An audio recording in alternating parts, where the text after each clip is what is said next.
So my name is Hinda Ruton. I'm a student doing a PhD at the School of Population and Public Health. My test topic is on the availability and affordability of medicine in Rwanda.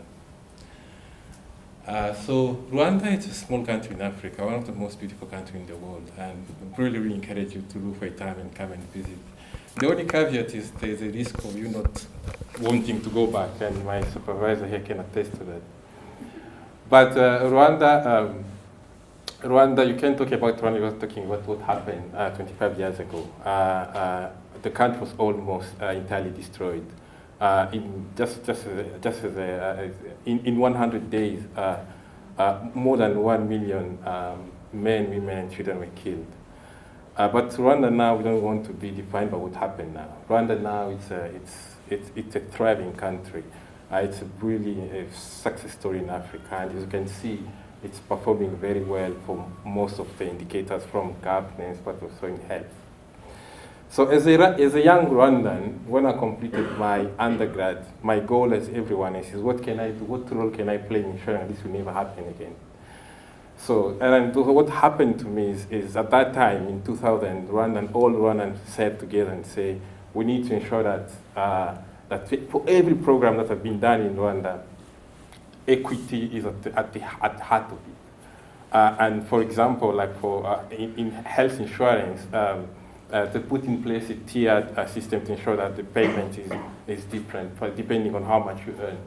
So as a young Rwandan, my first job was to work for the Ministry of Health, and I occupied almost all positions. And the last position for me was a very senior position at the Ministry of Health. So I had the opportunity to meet very senior person.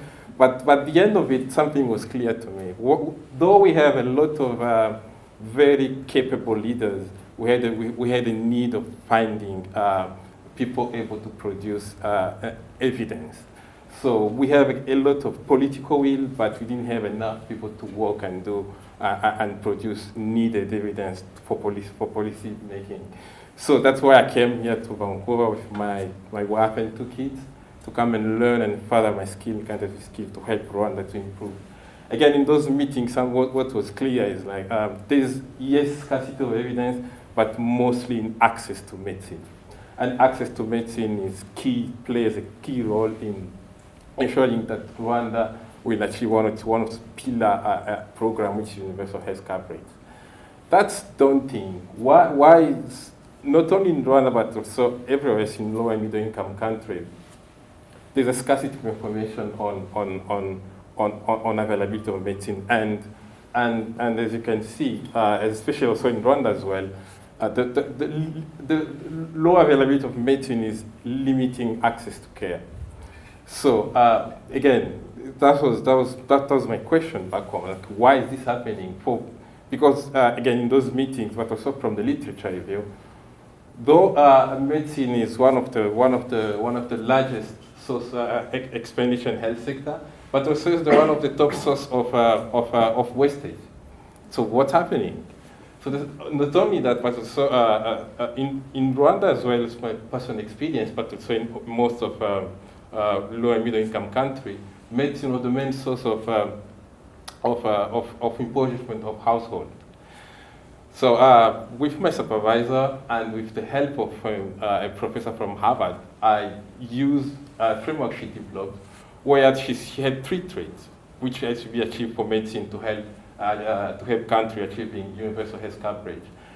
Ensure the availability of medicine at all levels, at household, but also at the health system sector. Ensuring as well that medicine are affordable. And the third one, the use of medicine both for prescription, but at the users. But the third one, probably do it if my supervisor agrees in my postdoc program.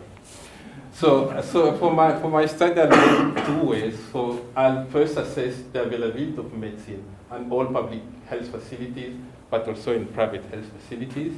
And with the help of PSI, I will go into private and public facility to investigate the availability, the affordability, and the price of essential medicine in Rwanda.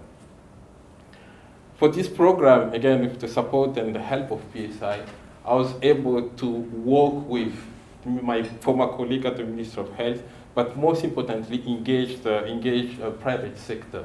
The president of the Association of Private Retailers agreed to be part of this project, which is a very, very, very important part in ensuring that we are collecting those information.